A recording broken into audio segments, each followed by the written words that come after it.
Egipto, más allá de las pirámides.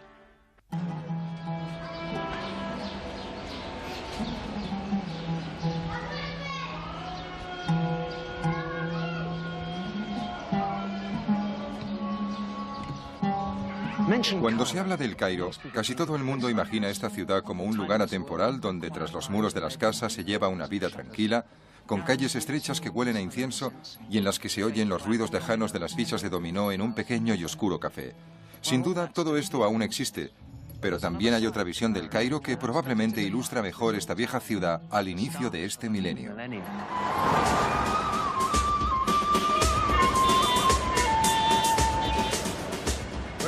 Nos hallamos en la entrada de la estación de trenes Rameses, en el Cairo. Todos los días, 2 millones de egipcios van a trabajar a esta concurrida ciudad, lo que hace que aumente su población hasta más de 16 millones de habitantes. La ciudad es un lugar de contrastes. Los camellos circulan por las calles al lado de ostentosos coches de importación. Lo viejo se junta con lo nuevo. La llamada islámica oración se mezcla con la música pop egipcia. Al contemplar a todos estos seres que se apresuran para acudir al trabajo, nos cuesta mucho imaginarnos al antiguo Egipto. Hace unos días vi por la calle la cara del faraón Ajenatón. Y aquí hay un viejo cuyos rasgos son iguales a los de Setos I. Los fantasmas del Egipto faraónico aún existen, pero cuesta verlos. Si se quiere relacionar a los egipcios actuales con sus antepasados, se tiene que salir del Cairo.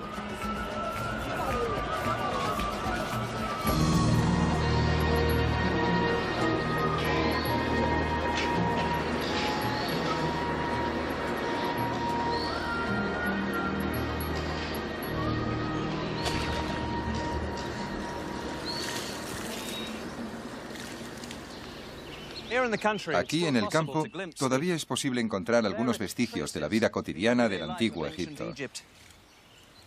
Un shaduf parecido a este llevaba agua a estos mismos campos en los tiempos de Rameses. La verdad es que sabemos muy poco acerca de las personas que vivieron aquí. No me refiero a los reyes, ni a los sacerdotes o los escribas, sino a los agricultores que proporcionaban la comida y a los trabajadores que construían los templos, hilaban la ropa, moldeaban las ánforas, construían las naves o guarnecían el ejército. Casi todos los habitantes de Egipto eran analfabetos. Quizá por eso sus voces no nos han llegado con tanta fuerza. Pero al menos hoy intentaremos escucharlas, porque la historia del antiguo Egipto también es la suya.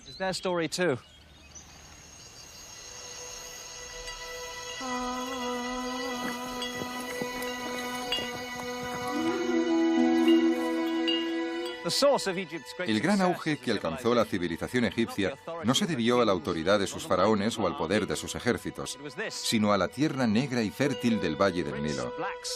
Todos los años, como una pieza de relojería, este gran río crecía hasta cubrir todo el valle y renovar su vitalidad con ricos nutrientes.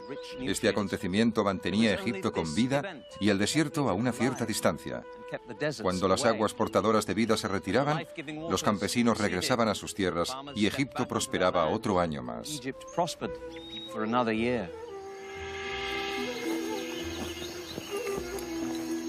En su período de mayor esplendor, el antiguo Egipto contaba con una población de unos 7 millones de habitantes, los mismos que tiene Londres en la actualidad. La mayoría de ellos vivía en el campo. Los productos que cultivaban y cosechaban no solo servían para alimentar a sus compatriotas, sino que también formaban la base del sistema financiero de la nación. La moneda no existía. Las deudas, los sueldos y las compras en el mercado se pagaban en especie, muy a menudo con el cereal procedente de los campos. Heródoto quedó tan impresionado cuando visitó Egipto que exclamó: «Oh, Egipto, es el don del Nilo, es el don de los agricultores egipcios. Sin ellos, tan solo sería una gran planicie inundada todos los años por las aguas». Entonces, como ahora, solo había un río en Egipto. Y este era el Nilo, del que dependían todos los cultivos. La vida agrícola funcionaba de acuerdo con un ciclo bien definido. El ciclo anual empezaba cuando las lluvias veraniegas de las tierras altas, lo que hoy es Etiopía y Sudán, hacían crecer el río. Así engrosado, el Nilo penetraba en Egipto, se desbordaba y depositaba una capa de tierra fértil en las zonas de cultivo. Por lo general, todos los años el río repetía estas inundaciones llenas de vida, pero a veces la inundación era escasa o excesiva y las cosechas se malograban. Los egipcios conocían este peligro. Sus mitos, sus historias y la misma esencia de sus prácticas religiosas guardaban relación con el río y con la gran importancia que éste tenía en sus vidas. Cuando la crecida empezaba a bajar, la actividad era grande, puesto que era de vital importancia empezar a preparar los campos. Después de las inundaciones, la tierra estaba ligeramente removida. Entonces esparcían las semillas y las tapaban pasándoles por encima a hombres y animales. Los campesinos egipcios plantaban hortalizas, legumbres, como judías y lentejas, y cereales. Entre estos últimos, los más importantes eran el trigo y la cebada, que constituían la base de su dieta. Todo el mundo comía pan, independientemente de la clase social a la que pertenecía. Todavía en nuestros días, pan y vida se designan con la misma palabra, eish. Básicamente, vivir es tener pan. Mientras que el trigo se molía para hacer pan, la cebada se cultivaba para obtener otro alimento básico de la dieta egipcia, la cerveza. Todo el mundo consumía cerveza, era la bebida habitual del común de la gente. Sin embargo, la realeza y las personas de alto poder adquisitivo preferían el vino. La vid se cultivaba extensamente y el vino egipcio era apreciado en el mundo antiguo. Los textos de los papiros demuestran que a pesar de que la cerveza y el pan se consumían diariamente, la dieta de los antiguos egipcios era variada y nutritiva. Eran habituales los puerros, las cebollas, el ajo, la lechuga y los pepinos. También la fruta, entre la que destacaban los dátiles, los melones, los higos y las granadas. A pesar de que no conocían los cítricos ni el azúcar, edulcoraban sus comidas y bebidas con abundantes cantidades de miel. Los campesinos también criaban cerdos, ovejas, cabras y asnos. El cerdo era habitual en su dieta, mientras que la ternera era demasiado cara. Estudios realizados con restos de animales hallados en yacimientos arqueológicos demuestran que las clases acomodadas, como el faraón y su corte, consumían mucha más ternera que la clase trabajadora. Como tenían el río a tan poca distancia de sus hogares, el pescado también era un producto alimenticio muy importante. Además, el río formaba ciénagas frondosas en las que moraban bandadas de patos y ocas migratorias. Los hombres, tanto si eran ricos o pobres, cazaban aves acuáticas con unos palos curvados. Lo hacían tanto por deporte como para conseguir alimento. Las aves acuáticas salvajes complementaban a los patos y gansos de corral, que proporcionaban huevos, carne y grasas. Los pollos se domesticaron en Egipto 2500 años después de que se construyeran las pirámides. Cuando los cultivos maduraban, la vida en el campo entraba en la fase fundamental del ciclo rural, la cosecha.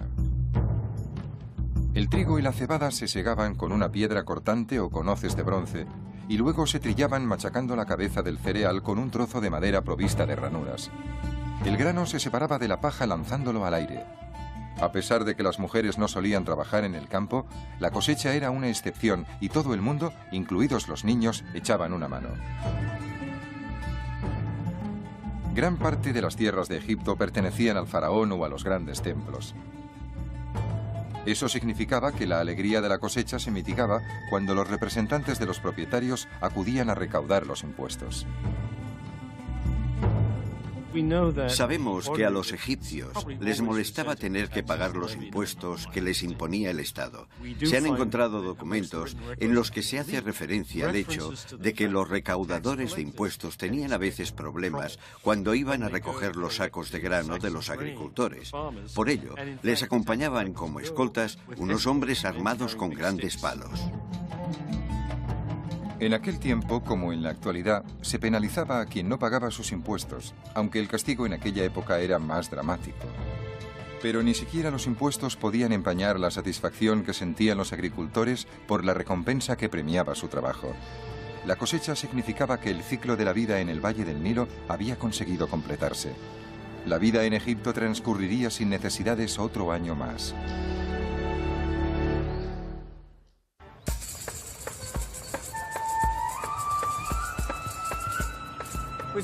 Acabamos de ver cómo era la vida en el campo. Pero en el antiguo Egipto también había grandes ciudades, como Menfis y Tebas. Nos dirigimos hacia lo que fue una próspera ciudad en el delta del Nilo, situada a unos 160 kilómetros al norte del Cairo. Este lugar fue famoso en la antigüedad por sus vinos y sus perfumes, pero plantea más preguntas que respuestas. Es un lugar de grandes misterios. Nos dirigimos al yacimiento de la antigua ciudad de Mendes.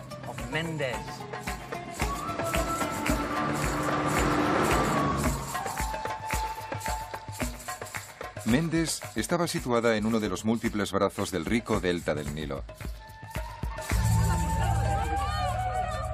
Hoy en día, los agricultores plantan arroz en una zona que formó parte de esta gran ciudad. Mendes tiene sus orígenes en los inicios del Imperio Antiguo, durante el cual fue un importante centro religioso y un activo puerto comercial. Pero parece ser que en un momento de su larga historia, la vida en esta ciudad se vio interrumpida por una misteriosa tragedia. Hace más de 4.000 años, después de 5 siglos de gran prosperidad, el Imperio Antiguo se sumió en el caos. No sabemos por qué. Aquí hay indicios de que los habitantes abandonaron rápidamente la ciudad. También los hay de incendios y de destrucción, de entierros precipitados, de familias enteras que morían juntas, las secuelas clásicas de la guerra, la hambruna y la enfermedad.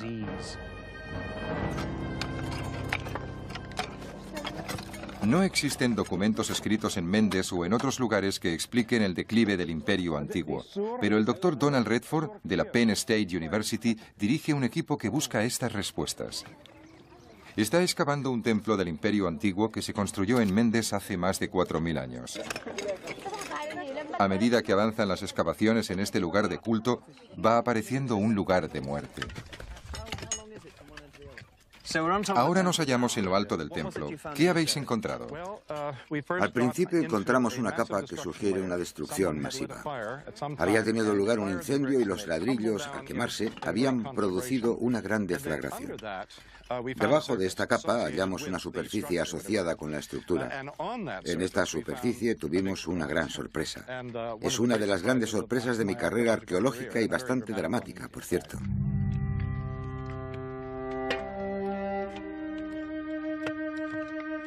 Donald me guía hacia la parte más profunda del templo. Aquí se descubrieron muestras alarmantes de algo más que un incendio.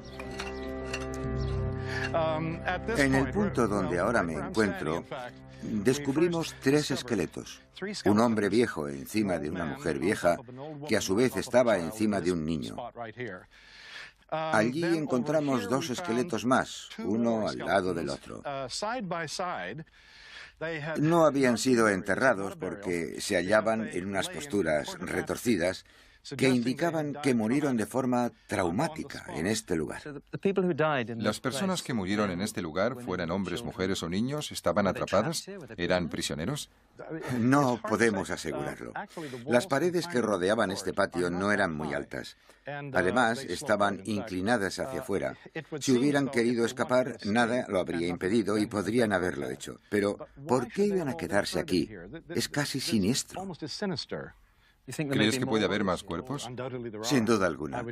Me gustaría que fuéramos capaces de averiguar algo sobre las relaciones entre el hombre, la mujer y el niño, sobre si pertenecían a esta región o eran extranjeros. Creo que encontraremos respuesta a estas incógnitas, pero tardaremos algún tiempo y necesitaremos excavar más. Aunque se realicen más excavaciones, tal vez nunca llegaremos a comprender qué sucedió en Mendes. ¿Hubo una revuelta o una guerra civil y estas personas fueron ejecutadas? ¿Hubo una invasión hoy desconocida y los conquistadores mataron a los ciudadanos locales? Como tantas otras cuestiones en egiptología, quizá no haya una respuesta definitiva.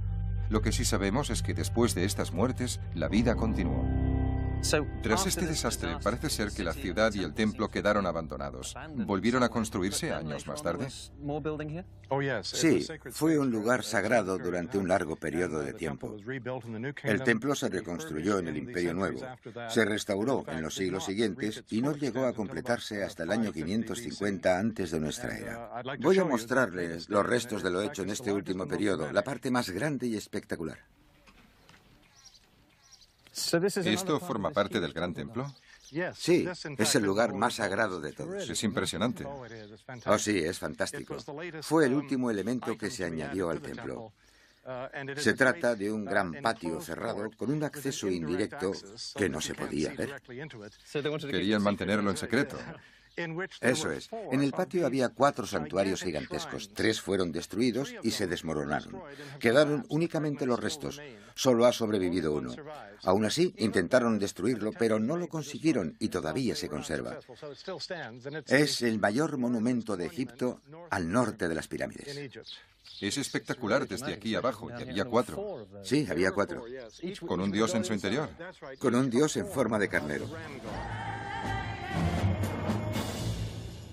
Los ciudadanos de Mendes tenían gran apego al dios en forma de carnero. Era un símbolo de potencia y de fuerza, que aseguraba una gran prosperidad a los habitantes de la ciudad. ¿Este lugar era el centro neurálgico de toda la ciudad? En cierto sentido, era el corazón de toda la comunidad.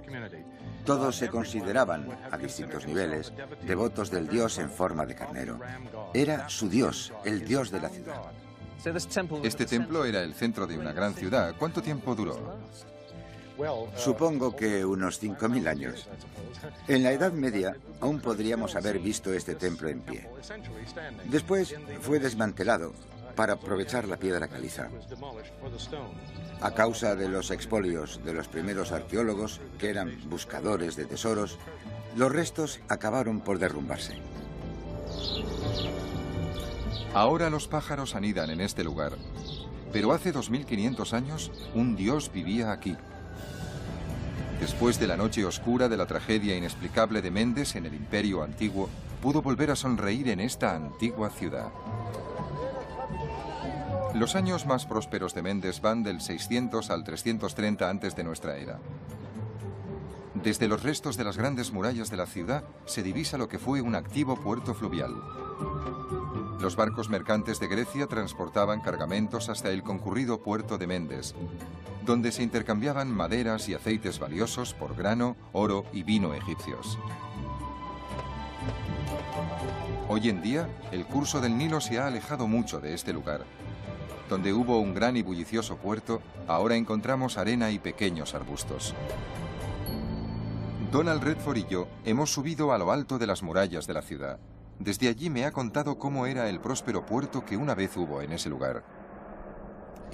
Aproximadamente donde se encuentran esos árboles estaba el río, el brazo mendesiano del Nilo. Y aquí, en un primer plano, estaría el puerto, un gran puerto de forma triangular. Se trataba de un gran puerto comercial. Sí, por lo que sabemos, no había muelles, pero hemos encontrado un ancla en las excavaciones, lo que demuestra que había un puerto y que las embarcaciones varaban en la orilla.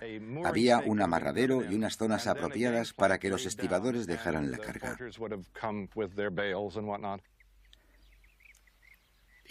Egipto tenía mucho que ofrecer. Era un país muy rico en recursos que actuaba como un imán sobre otros pueblos.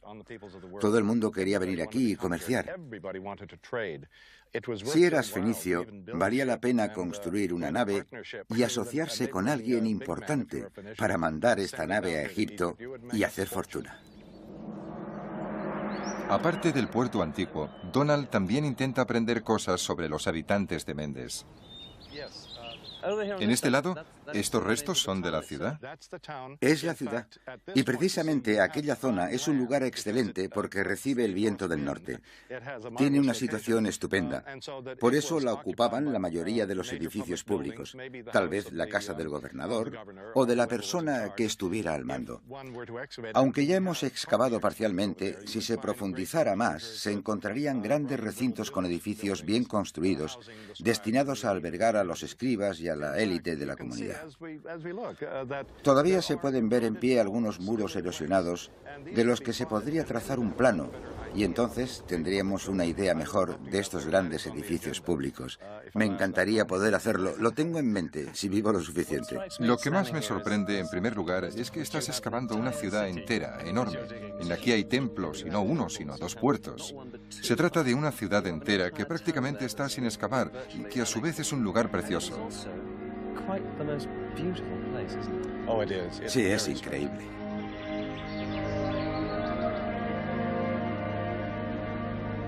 La vida en Mendes fue excepcionalmente cosmopolita. Pero en otros aspectos se debía parecer mucho a la de la mayoría de ciudades del antiguo Egipto. Tenemos idea de lo que era vivir en una ciudad egipcia. Todas estaban muy pobladas y no solía haber grandes avenidas. Existía una red de calles bastante estrechas, con una disposición bastante irregular. Las construcciones se agrupaban de forma que las casas grandes de los miembros de la élite estaban rodeadas por las de quienes pertenecían a una clase social inferior. El único recurso importante que faltaba en Egipto era la madera de calidad. Los ricos podían comprarla procedente de Fenicia, el actual Líbano, pero los pobres tenían que contentarse con los troncos de las palmeras. Al igual que en el Egipto actual, la falta de madera en la antigüedad se solucionaba construyendo la mayoría de las casas con ladrillos de adobe. Con esos gruesos bloques se levantaban unas casas frescas y bastante cómodas. Por lo que sabemos de la disposición de las casas, de su estructura y de las escenas que se describen, podemos decir que estaban muy limpias y en buen estado de conservación, decoradas con gusto y a menudo pintadas. Sin embargo, el orgullo que los egipcios sentían por sus casas y su limpieza no se manifestaban en las calles que las rodeaban. Los sistemas sanitarios eran prácticamente inexistentes, incluso en las casas ricas. No había agua corriente ni desagües. Sabemos que, con el paso del tiempo, se construyeron vertederos para eliminar los residuos que se generaban en el interior de las viviendas, ya que eran muy cuidadosos con la limpieza de la misma, pero el vertedero de basura podía estar situado detrás de la casa. Como el resto de los egipcios, los habitantes de Mendes probablemente eran bastante sociables y se reunían cerca de los templos y de los mercados para hablar con sus vecinos y enterarse de las noticias del día. En este marco social es donde podríamos apreciar cómo cuidaban su aspecto personal. Los egipcios se preocupaban mucho de su aspecto. No diré que la imagen no era todo para ellos, pero tenía una función bastante importante. Parece ser que los egipcios pasaban mucho tiempo acicalándose. Casi todos los egipcios elegían para confeccionar sus prendas de ropa el lino, que se fabricaba a partir de la fibra de la planta del mismo nombre. Aunque Egipto hoy en día sea conocido por el algodón, en aquellos tiempos no se cultivaba. El lino llenaba los telares de Egipto y se tejía una gran variedad de telas para el rey y sus súbditos. Para los campesinos, el vestido era poco más que un taparrabos, pero para los egipcios ricos, el lino les ofrecía muchas posibilidades. Podían confeccionar desde unas bellas faldas plisadas hasta los mantones más finos y delicados. Si contemplamos las obras de arte del antiguo Egipto, podríamos pensar que los egipcios solían pasearse en ropas bastante ligeras porque disfrutaban de un clima templado. Estoy seguro de que en primavera y en verano vestían así, pero en Egipto los inviernos son muy fríos y tenemos la seguridad, pues disponemos de referencias textuales, que sus habitantes vestían ropas bastante gruesas, es decir, túnicas y trajes largos para protegerse del frío. Los datos encontrados en las ruinas de un pueblo también muestran cómo, mucho antes de que hubiera tiendas, a las mujeres egipcias ya les gustaba la moda y eran vanidosas. Creo que las mujeres egipcias eran conscientes de su forma de vestir. En diversos escritos hemos encontrado referencias a mujeres que se quejan porque no tienen nada que ponerse. Seguramente el problema residía en que, aunque tenían vestidos, no eran suficientemente buenos. Muchos egipcios pertenecientes a la clase trabajadora iban descalzos, aunque moverse por Egipto implicaba andar sobre rocas afiladas y arena caliente. Las sandalias eran bastante populares. Los ricos podían permitirse calzado de piel, mientras que los pobres debían contentarse con sandalias de paja. Las joyas, hasta para los pobres, formaban parte de la imagen que los egipcios deseaban mostrar. Pero nada tenía más importancia en la imagen y el cuidado personal que el maquillaje. Como actor, no he podido resistirme a ver qué aspecto tendría si fuera egipcio. Probablemente, el maquillaje empezó como una especie de protección solar. Ambos sexos lo utilizaban. Y la mayoría de las clases sociales, desde el campesino hasta el faraón, no salían de casa sin él. incluso durante la jornada laboral. El maquillaje de los ojos tenía distintos objetivos. Ayudaba a prevenir las infecciones, ahuyentaba las moscas y se creía que tenía propiedades mágicas. También se usaba para reducir los reflejos solares, al igual que los jugadores de fútbol americano se pintan unas franjas negras debajo de los ojos. El ocre rojo se trituraba para elaborar una especie de colorete para las mejillas. Y se mezclaba con aceite y grasa para crear lo que ahora llamamos pintalabios. Entre los cosméticos egipcios había varios desodorantes, depilatorios e incluso crema antiarrugas. Ah, sí. La mayoría de egipcios se afeitaban la cabeza y lo hacían con mucho gusto, porque la calvicie es bella y ahuyenta a los piojos.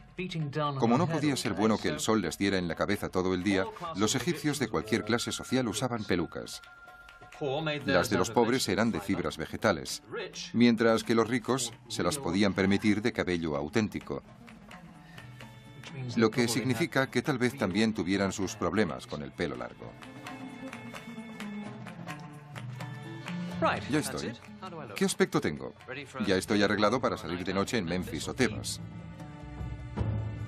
No, tal vez no lo estoy.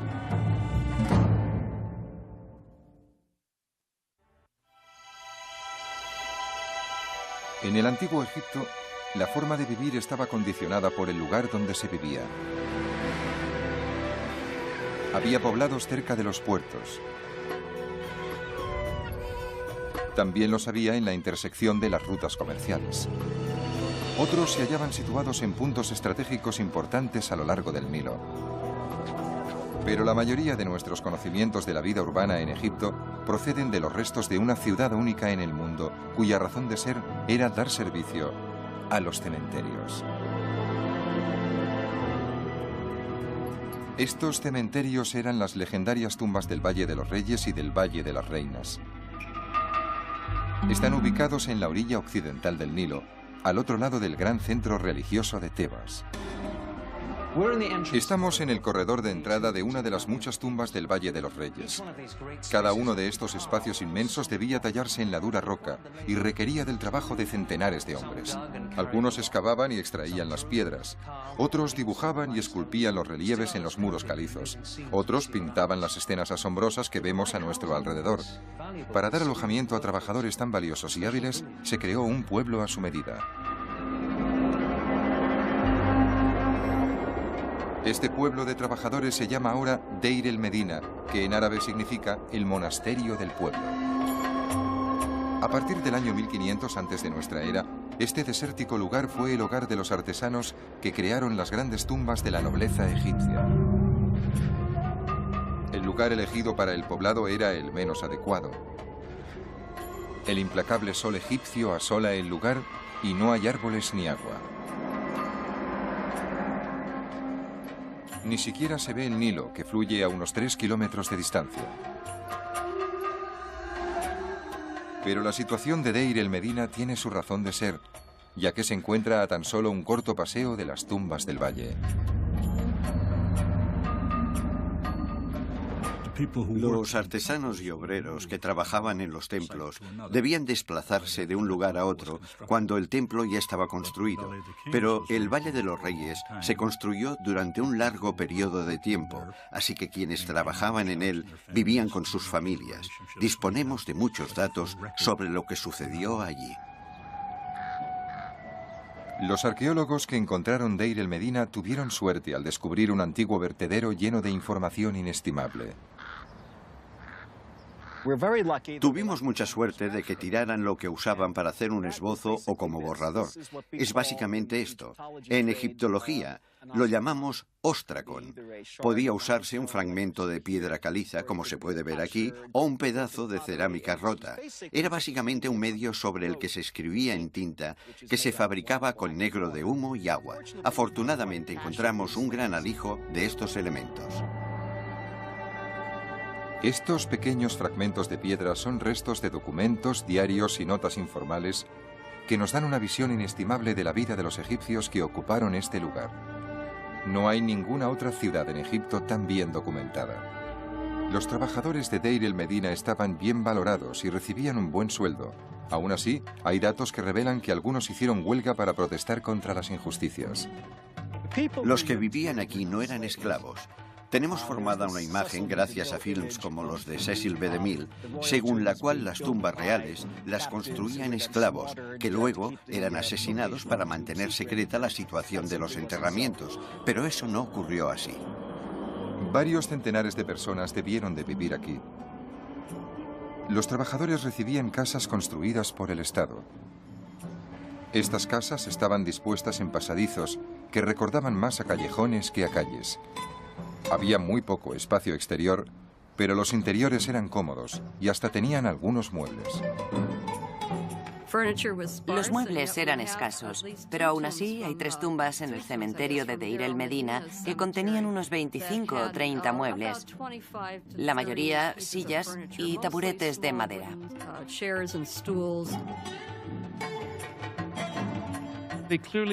Sin duda trabajaban sin parar, pero eso no significa que sus vidas fueran miserables.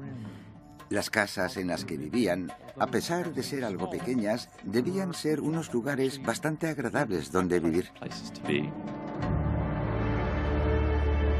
Estas paredes bajas son todo lo que nos queda de las casas de Deir el Medina. Hoy nos parecen rudimentarias y poco hospitalarias, pero durante casi 4 siglos, estas estructuras fueron los hogares de generaciones de trabajadores y sus familias. Su vida doméstica nos puede resultar familiar 3.500 años después. Empieza una nueva semana de trabajo para el cantero que vivía en esta casa de Deir el Medina. En verano, hasta las noches son muy calurosas, así que la familia probablemente dormía aquí arriba, en el tejado. El padre bajaría por la mañana y encontraría los juguetes de sus hijos por las escaleras. Luego entraría en este cuarto, la cocina, donde su esposa ya le estaría preparando el desayuno en el hogar. Cogería los ingredientes de la fresca despensa situada debajo de las escaleras y también de la piedra de amolar. ¿Qué hay para desayunar? Seguro que pan y tal vez queso, cebollas y cerveza. La cerveza era un alimento básico para los antiguos egipcios. Tenía un bajo contenido en alcohol y probablemente la consistencia de una sopa. No se puede tener todo. Iría al pequeño dormitorio que utilizaban en invierno y se vestiría. Eso no constituía un gran problema, porque solo debía de ponerse un taparrabos y unas sandalias de paja, a pesar de que la mayoría de hombres trabajaban descalzos. Luego iría a la sala de estar. Ahí habría un nicho con los dioses de la casa, que a la vez serían antepasados familiares. Y ahí estaría el asiento del cabeza de familia. Estos trabajadores eran habilidosos, así que las casas tenían que ser lugares bastante agradables, con paredes enyesadas de un blanco limpio. Habría esteras en el suelo, cestos y muebles de madera.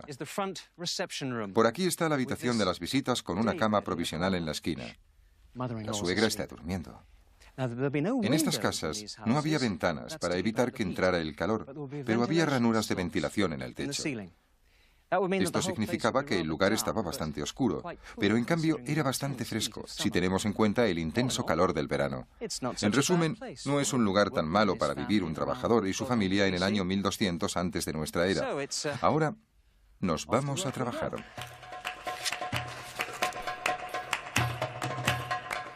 Cuando los hombres iban a trabajar, dejaban atrás un pueblo en total funcionamiento.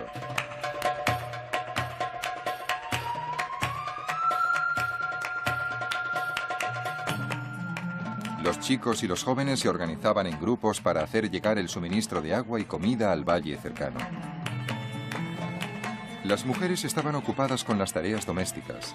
A menudo también fabricaban objetos para ganar un dinero extra.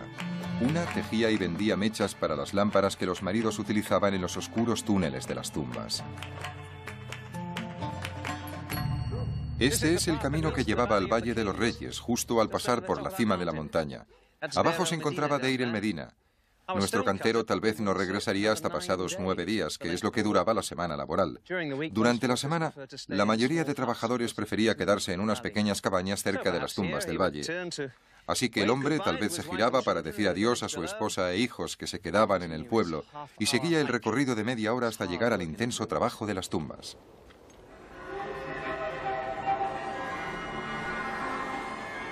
Hacia el 1100 antes de nuestra era, Egipto vivió un período de inestabilidad. Los extranjeros invadieron las fronteras y las luchas intestinas fueron terribles en todo el país. Es posible que los habitantes del pueblo se sintieran expuestos e indefensos ante los peligros que les rodeaban. Después de 400 años, los trabajadores abandonaron finalmente Deir el-Medina.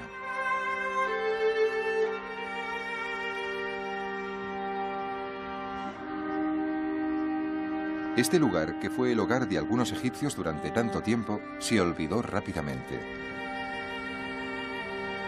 Los tejados se hundieron, las paredes quedaron reducidas a escombros y el pueblo fue cubierto por la arena del desierto. Después de más de 30 siglos, Deir el-Medina vuelve a vivir. Afortunadamente, sus ciudadanos dejaron muchos datos sobre su presencia, lo que nos ha dado una imagen maravillosa de su vida cotidiana que transcurrió en este lugar yermo durante tantos años.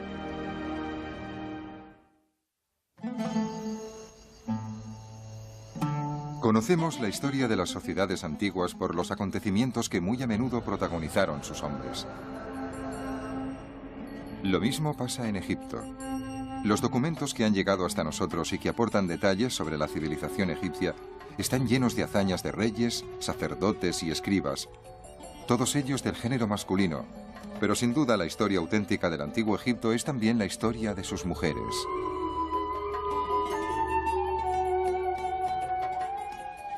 La función de las mujeres en la sociedad egipcia era bastante distinta a la que tenían en las demás civilizaciones antiguas. En las sociedades babilónica, asiria e israelita dominaban formas extremas de control paternal. Hasta en Grecia, la cuna de la democracia, las mujeres no estaban mucho más consideradas que los sirvientes de la casa. Sin embargo, en Egipto es posible distinguir una igualdad legal entre hombres y mujeres ya en el 2700 antes de nuestra era. En Egipto, las mujeres podían ir a un tribunal, tener propiedades, ser testigos, firmar documentos y legar sus propiedades a quien ellas quisieran. A menudo he resaltado, especialmente ante las jóvenes, que las mujeres egipcias, consideradas por el Estado como personas legales totalmente independientes, tenían más derechos legales que algunas mujeres en Estados Unidos hasta la década de 1950. Como signo de igualdad, se esperaba que las mujeres, al igual que los hombres, realizaran su servicio anual de trabajo en las tumbas y templos que construía el faraón. Las mujeres mezclaban pinturas para decorar las tumbas y elaboraban sandalias y cestos para los trabajadores. Se sabe que incluso gobernaban naves por el Nilo. Como norma general, las mujeres no tenían cargos importantes en la vida política y pública de Egipto. Para la mujer egipcia media, gran parte de sus responsabilidades estaba en el ámbito doméstico. La mujer trabajaba en casa, pero debemos recordar que el trabajo de la casa era complejo, ya que se trataba casi de una industria productiva. Tenían que amasar el pan todos los días y eran las encargadas de ir al molino. También tejían. En la casa las mujeres tenían que saber hilar para luego poner el hilo en el telar y tejer la ropa para la familia.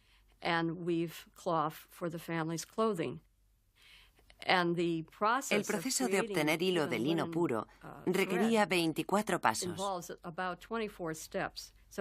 Era increíblemente complicado. Una chica joven debía dominar esa técnica y aprender a tejer. Algunos de sus tejidos eran los más finos que se han producido en el mundo.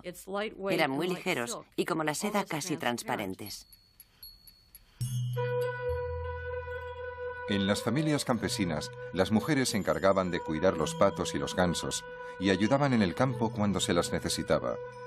Las mujeres también eran responsables de canjear en el mercado los animales que cuidaban u otros productos como cestos o jarras. La vida productiva de la mujer empezaba a los 12 o 13 años. En primer lugar, debía buscar marido y formar una familia. Era muy importante tener hijos a una edad temprana. Tenemos que reconocer que las mujeres egipcias eran bellas. Tenían las piernas largas, los pechos pequeños y andaban muy erguidas. Tenían las caderas muy bonitas y los brazos largos como las bailarinas.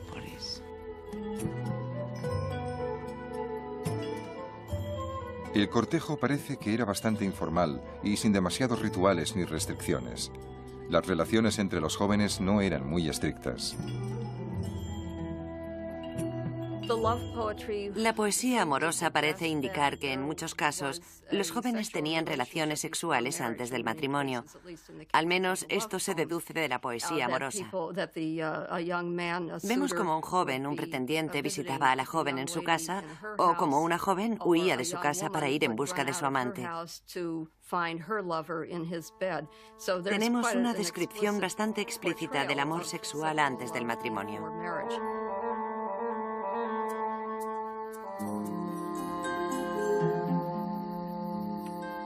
Hasta en la antigüedad, el romance se expresaba con música. A los egipcios les encantaba tanto la música que formaba parte de todos los aspectos de la vida.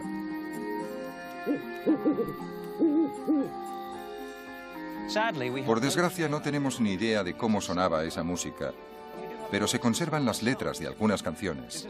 Este fragmento pertenece a una canción de amor que una mujer dirige a su amante, al que llama hermano. Hermano mío, es agradable ir al estanque para bañarme en vuestra presencia, para dejaros ver mi belleza en mi túnica del lino más fino cuando está mojada. Querido mío, mi deseo es que, si mi hermano no puede estar conmigo esta noche, yo estaré con él en su tumba. ¿Ya no estáis sano y vivo? Ya no escriben canciones así.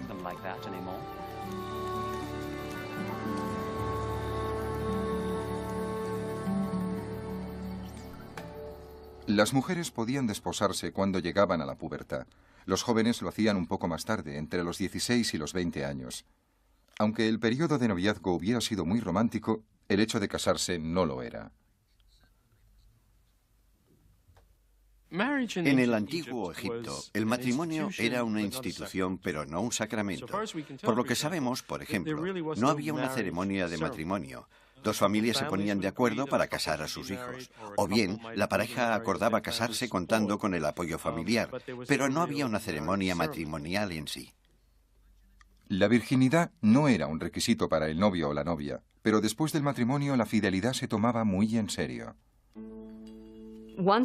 Cuando una pareja se casaba, asumía la fidelidad. Y por lo que sabemos por los escritos de los sabios de la época, se aplicaba tanto al marido como a la esposa. La fidelidad en el matrimonio se consideraba la forma correcta de actuar.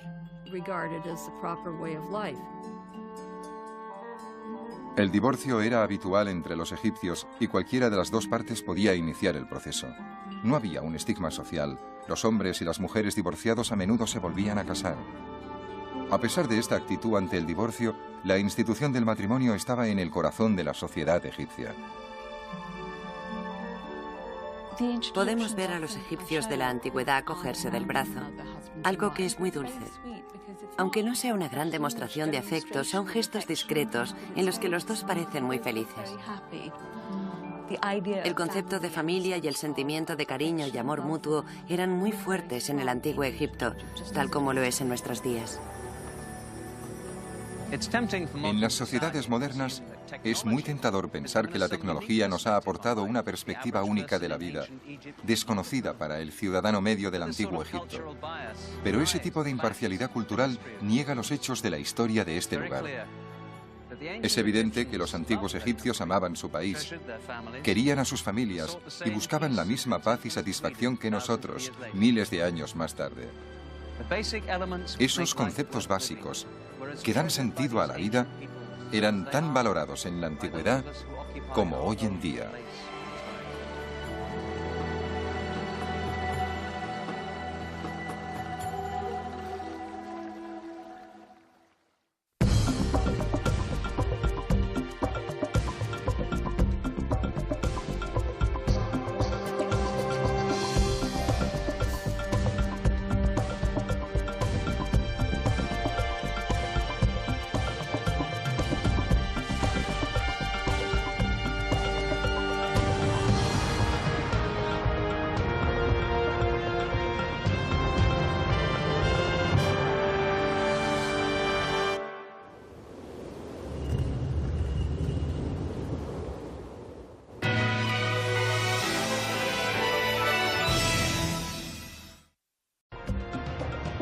Egipto, más allá de las pirámides.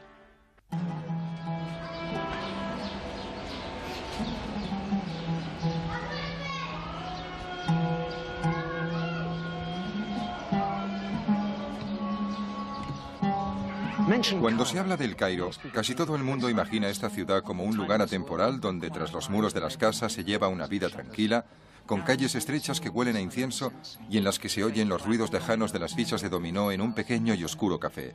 Sin duda, todo esto aún existe, pero también hay otra visión del Cairo que probablemente ilustra mejor esta vieja ciudad al inicio de este milenio.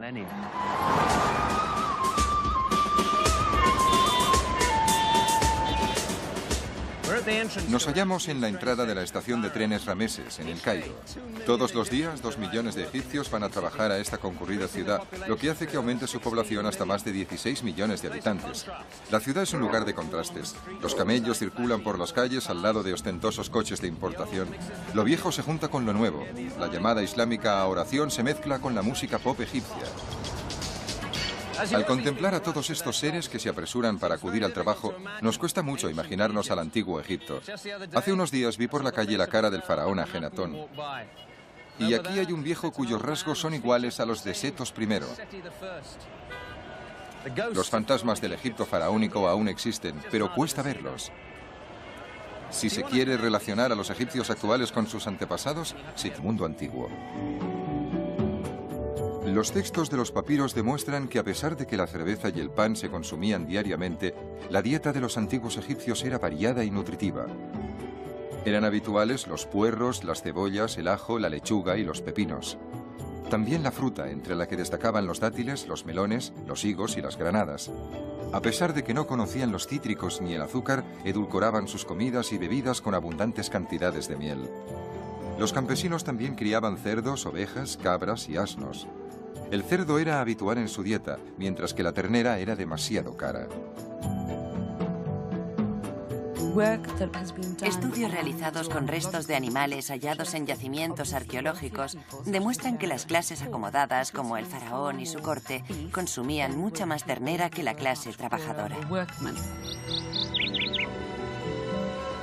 Como tenían el río a tan poca distancia de sus hogares, el pescado también era un producto alimenticio muy importante. Además, el río formaba ciénagas frondosas en las que moraban bandadas de patos y ocas migratorias. Los hombres, tanto si eran ricos o pobres, cazaban aves acuáticas con unos palos curvados. Lo hacían tanto por deporte como para conseguir alimento. Las aves acuáticas salvajes complementaban a los patos y gansos de corral, que proporcionaban huevos, carne y grasas. Los pollos se domesticaron en Egipto 2500 años después de que se construyeran las pirámides. Cuando los cultivos maduraban, la vida en él tiene que salir de El Cairo.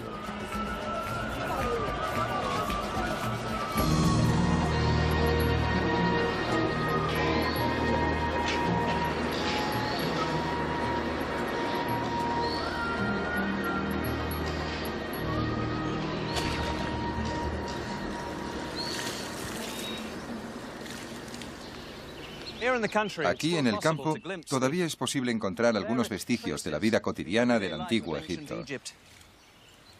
Un shaduf parecido a este llevaba agua a estos mismos campos en los tiempos de Rameses. La verdad es que sabemos muy poco acerca de las personas que vivieron aquí.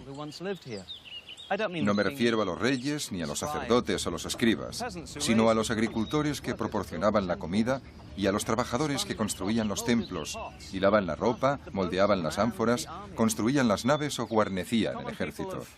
Casi todos los habitantes de Egipto eran analfabetos. Quizá por eso sus voces no nos han llegado con tanta fuerza. Pero al menos hoy intentaremos escucharlas, porque la historia del antiguo Egipto también es la suya.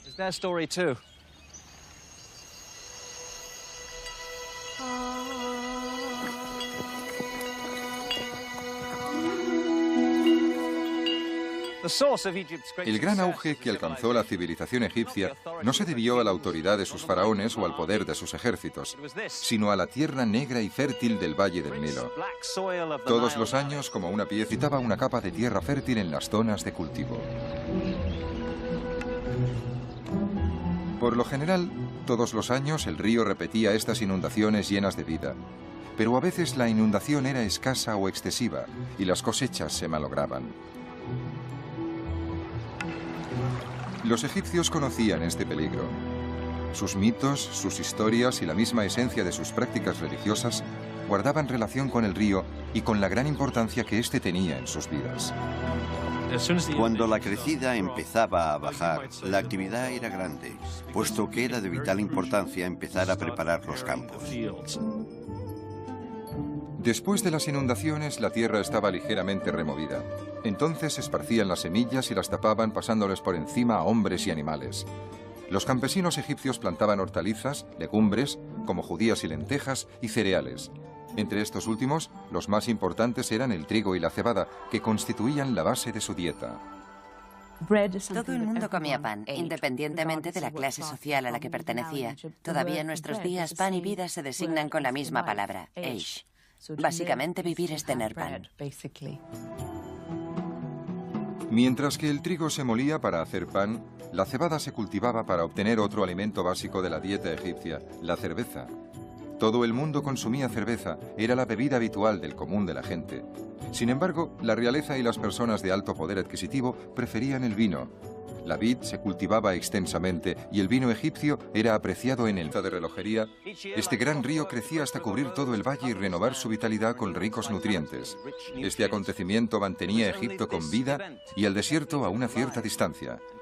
Cuando las aguas portadoras de vida se retiraban, los campesinos regresaban a sus tierras y Egipto prosperaba otro año más.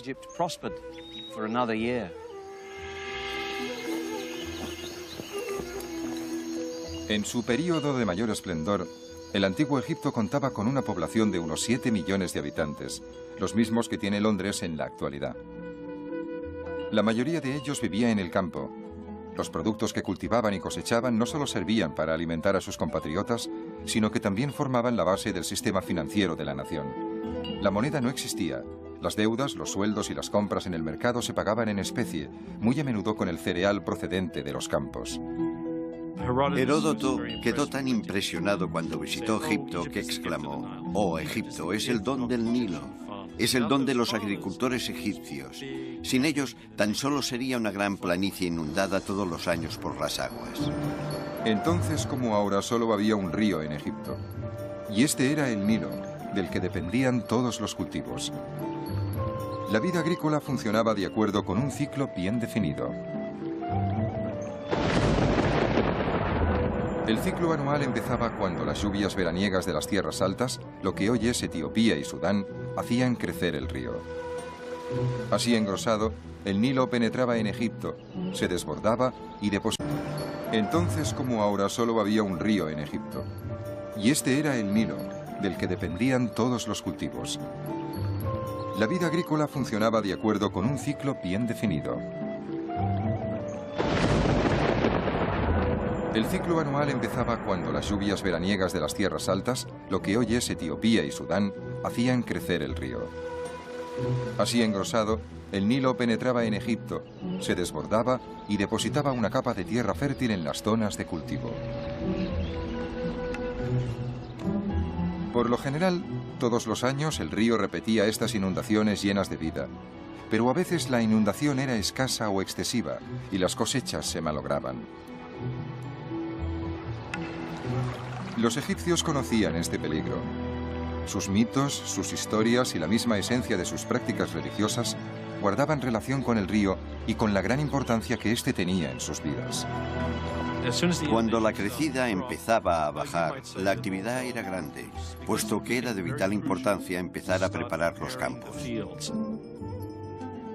Después de las inundaciones, la tierra estaba ligeramente removida. Entonces esparcían las semillas y las tapaban pasándoles por encima a hombres y animales. Los campesinos egipcios plantaban hortalizas, legumbres, como judías y lentejas, y cereales. Entre estos últimos, los más importantes eran el trigo y la cebada, que constituían la base de su dieta.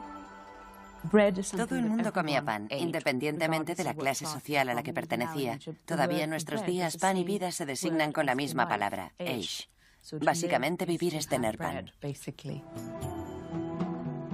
Mientras que el trigo se molía para hacer pan, la cebada se cultivaba para obtener otro alimento básico de la dieta egipcia, la cerveza. Todo el mundo consumía cerveza, era la bebida habitual del común de la gente. Sin embargo, la realeza y las personas de alto poder adquisitivo preferían el vino. La vid se cultivaba extensamente y el vino egipcio era apreciado en el mundo antiguo. Los textos de los papiros demuestran que a pesar de que la cerveza y el pan se consumían diariamente, la dieta de los antiguos egipcios era variada y nutritiva. Eran habituales los puerros, las cebollas, el ajo, la lechuga y los pepinos. También la fruta, entre la que destacaban los dátiles, los melones, los higos y las granadas. A pesar de que no conocían los cítricos ni el azúcar, edulcoraban sus comidas y bebidas con abundantes cantidades de miel. Los campesinos también criaban cerdos, ovejas, cabras y asnos. El cerdo era habitual en su dieta, mientras que la ternera era demasiado cara. Estudios realizados con restos de animales hallados en yacimientos arqueológicos demuestran que las clases acomodadas, como el faraón y su corte, consumían mucha más ternera que la clase trabajadora. Como tenían el río a tan poca distancia de sus hogares, el pescado también era un producto alimenticio muy importante. Además, el río formaba ciénagas frondosas en las que moraban bandadas de patos y ocas migratorias. Los hombres, tanto si eran ricos o pobres, cazaban aves acuáticas con unos palos curvados. Lo hacían tanto por deporte como para conseguir alimento. Las aves acuáticas salvajes complementaban a los patos y gansos de corral, que proporcionaban huevos, carne y grasas. Los pollos se domesticaron en Egipto 2500 años después de que se construyeran las pirámides. Cuando los cultivos maduraban, la vida en el campo entraba en la fase fundamental del ciclo rural, la cosecha. El trigo y la cebada se segaban con una piedra cortante o con hoces de bronce, y luego se trillaban machacando la cabeza del cereal con un trozo de madera provista de ranuras. El grano se separaba de la paja lanzándolo al aire.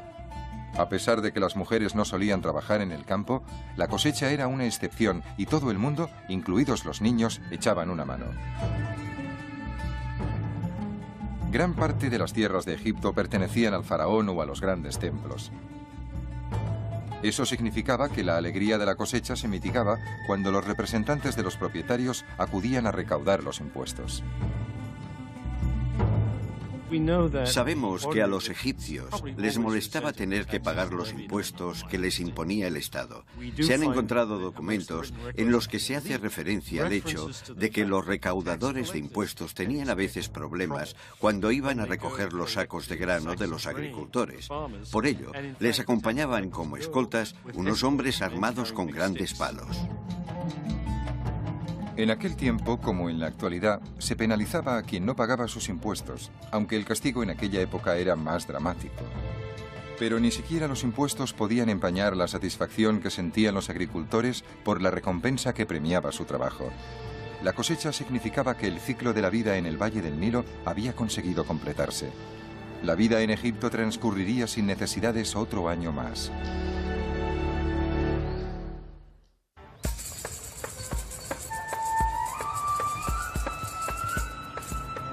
Acabamos de ver cómo era la vida en el campo.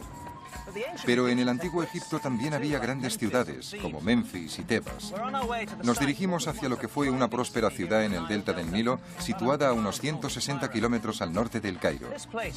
Este lugar fue famoso en la antigüedad por sus vinos y sus perfumes, pero plantea más preguntas que respuestas. Es un lugar de grandes misterios.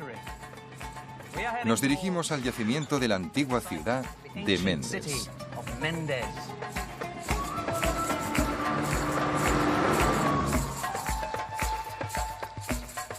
Mendes estaba situada en uno de los múltiples brazos del rico delta del Nilo. Hoy en día, los agricultores plantan arroz en una zona que formó parte de esta gran ciudad. Mendes tiene sus orígenes en los inicios del Imperio Antiguo, durante el cual fue un importante centro religioso y un activo puerto comercial. Pero parece ser que en un momento de su larga historia, la vida en esta ciudad se vio interrumpida por una misteriosa tragedia. Hace más de 4.000 años, después de 5 siglos de gran prosperidad, el Imperio Antiguo se sumió en el caos. No sabemos por qué. Aquí hay indicios de que los habitantes abandonaron rápidamente la ciudad. También los hay de incendios y de destrucción, de entierros precipitados, de familias enteras que morían juntas, las secuelas clásicas de la guerra, la hambruna y la enfermedad.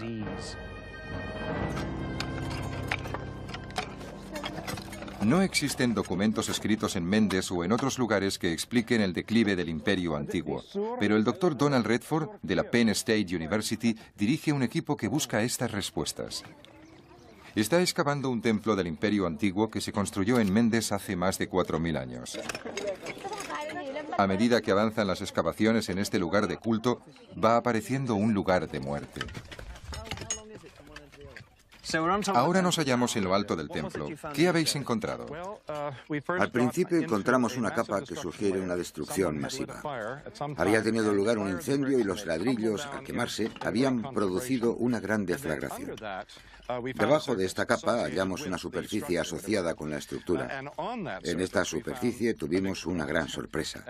Es una de las grandes sorpresas de mi carrera arqueológica y bastante dramática, por cierto.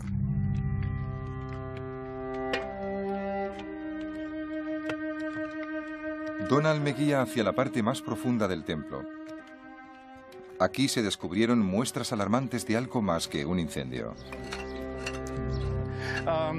En el punto donde ahora me encuentro, descubrimos 3 esqueletos. Un hombre viejo encima de una mujer vieja, que a su vez estaba encima de un niño. Allí encontramos 2 esqueletos más, uno al lado del otro.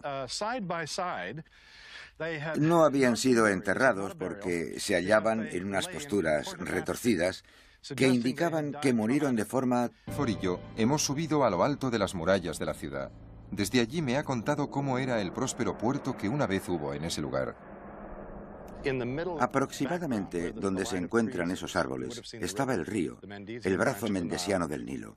Y aquí, en un primer plano, estaría el puerto, un gran puerto de forma triangular. Se trataba de un gran puerto comercial. Sí, por lo que sabemos, no había muelles, pero hemos encontrado un ancla en las excavaciones, lo que demuestra que había un puerto y que las embarcaciones varaban en la orilla. Había un amarradero y unas zonas apropiadas para que los estibadores dejaran la carga.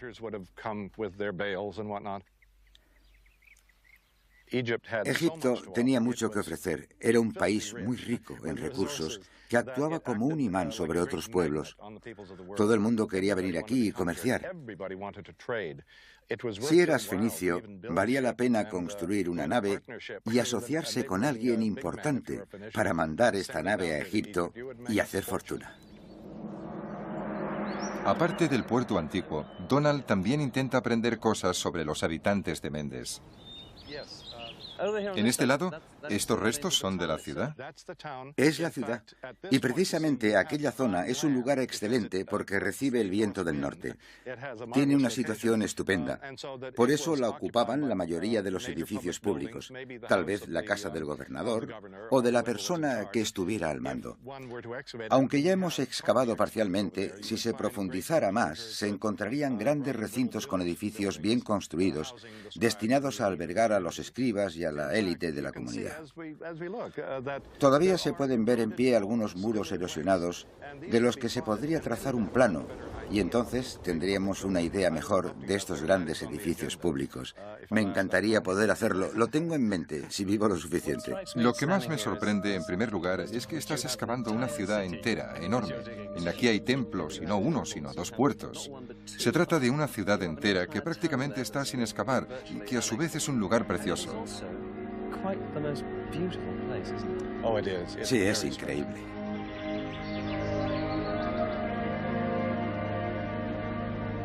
La vida en Mendes fue excepcionalmente cosmopolita. Pero en otros aspectos se debía parecer mucho a la de la mayoría de ciudades del antiguo Egipto. Tenemos idea de lo que era vivir en una ciudad egipcia. Todas estaban muy pobladas y no solía haber grandes avenidas.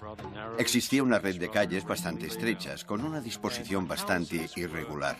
Las construcciones se agrupaban de forma que las casas grandes de los miembros de la élite estaban rodeadas por las de quienes pertenecían a una clase social inferior. El único recurso importante que faltaba en Egipto era la madera de calidad. Los ricos podían comprarla procedente de Fenicia, el actual Líbano, pero los pobres tenían que contentarse con los troncos de las palmeras. Al igual que en el Egipto actual, la falta de madera en la antigüedad se solucionaba construyendo la mayoría de las casas con ladrillos de adobe. Con esos gruesos bloques se levantaban unas casas frescas y bastante cómodas.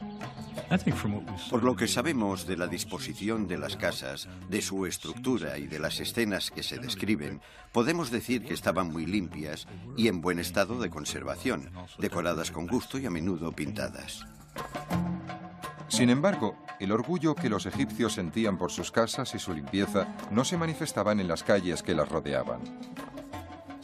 Los sistemas sanitarios eran prácticamente inexistentes, incluso en las casas ricas.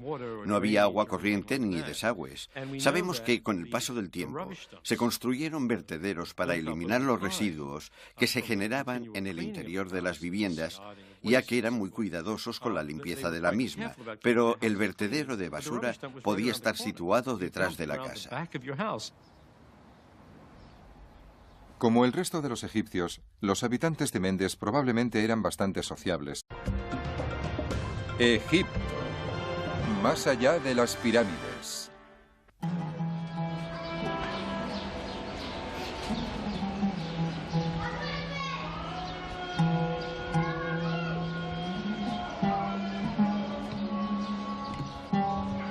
Cuando se habla del Cairo, casi todo el mundo imagina esta ciudad como un lugar atemporal donde tras los muros de las casas se lleva una vida tranquila, con calles estrechas que huelen a incienso y en las que se oyen los ruidos lejanos de las fichas de dominó en un pequeño y oscuro café.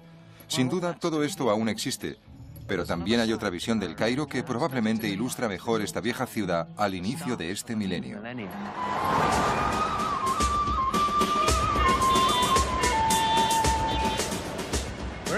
Nos hallamos en la entrada de la estación de trenes Rameses, en el Cairo. Todos los días, 2 millones de egipcios van a trabajar a esta concurrida ciudad, lo que hace que aumente su población hasta más de 16 millones de habitantes. La ciudad es un lugar de contrastes. Los camellos circulan por las calles al lado de ostentosos coches de importación. Lo viejo se junta con lo nuevo.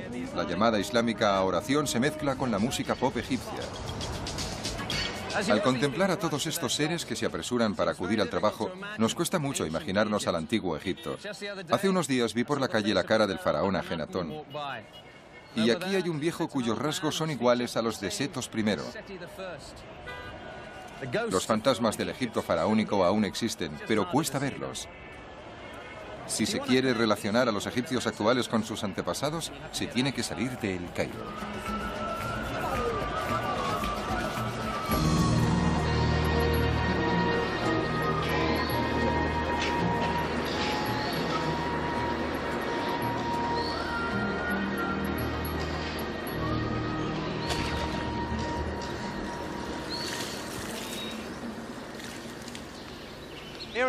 Aquí en el campo todavía es posible encontrar algunos vestigios de la vida cotidiana del antiguo Egipto. Un shaduf parecido a este llevaba agua a estos mismos campos en los tiempos de Rameses. La verdad es que sabemos muy poco acerca de las personas que vivieron aquí.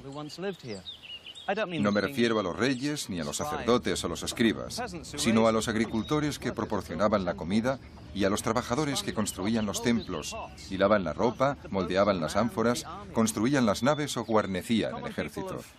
Casi todos los habitantes de Egipto eran analfabetos. Quizá por eso sus voces no nos han llegado con tanta fuerza. Pero al menos hoy intentaremos escucharlas, porque la historia del antiguo Egipto también es la suya.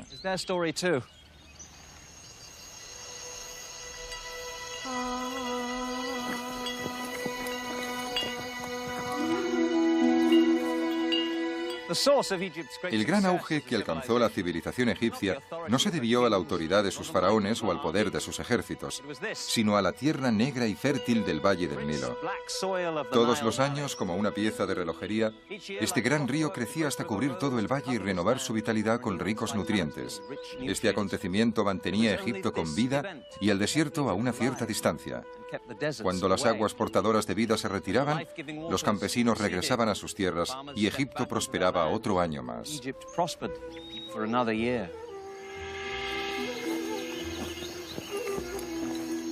En su período de mayor esplendor, el antiguo Egipto contaba con una población de unos 7 millones de habitantes, los mismos que tiene Londres en la actualidad. La mayoría de ellos vivía en el campo. Los productos que cultivaban y cosechaban no solo servían para alimentar a sus compatriotas, sino que también formaban la base del sistema financiero de la nación. La moneda no existía. Las deudas, los sueldos y las compras en el mercado se pagaban en especie, muy a menudo con el cereal procedente de los campos. Heródoto quedó tan impresionado cuando visitó Egipto que exclamó: «Oh, Egipto es el don del Nilo, es el don de los agricultores egipcios. Sin ellos, tan solo sería una gran planicie inundada todos los años por las aguas». Traumática en este lugar. ¿Las personas que murieron en este lugar, fueran hombres, mujeres o niños, estaban atrapadas? ¿Eran prisioneros? No podemos asegurarlo. Las paredes que rodeaban este patio no eran muy altas. Además, estaban inclinadas hacia afuera. Si hubieran querido escapar, nada lo habría impedido y podrían haberlo hecho. Pero, ¿por qué iban a quedarse aquí? Es casi siniestro. ¿Crees que puede haber más cuerpos? Sin duda alguna. Me gustaría que fuéramos capaces de averiguar algo sobre las relaciones entre el hombre, la mujer y el niño, sobre si pertenecían a esta región o eran extranjeros. Creo que encontraremos respuesta a estas incógnitas, pero tardaremos algún tiempo y necesitaremos excavar más. Aunque se realicen más excavaciones, tal vez nunca llegaremos a comprender qué sucedió en Mendes. ¿Hubo una revuelta o una guerra civil y estas personas fueron ejecutadas? ¿Hubo una invasión hoy desconocida y los conquistadores mataron a los ciudadanos locales? Como tantas otras cuestiones en egiptología, quizá no haya una respuesta definitiva. Lo que sí sabemos es que después de estas muertes, la vida continuó. Tras este desastre, parece ser que la ciudad y el templo quedaron abandonados. ¿Volvieron a construirse años más tarde? Sí, fue un lugar sagrado durante un largo periodo de tiempo.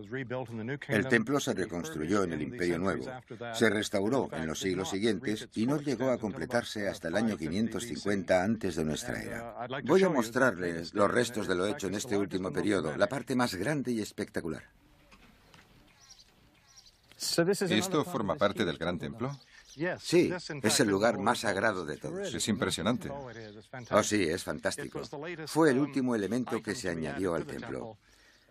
Se trata de un gran patio cerrado con un acceso indirecto que no se podía ver. Querían mantenerlo en secreto.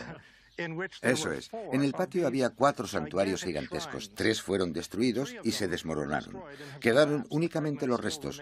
Solo ha sobrevivido uno. Aún así, intentaron destruirlo, pero no lo consiguieron y todavía se conserva. Es el mayor monumento de Egipto al norte de las pirámides. Es espectacular desde aquí abajo, y había 4. Sí, había 4. ¿Con un dios en su interior? Con un dios en forma de carnero.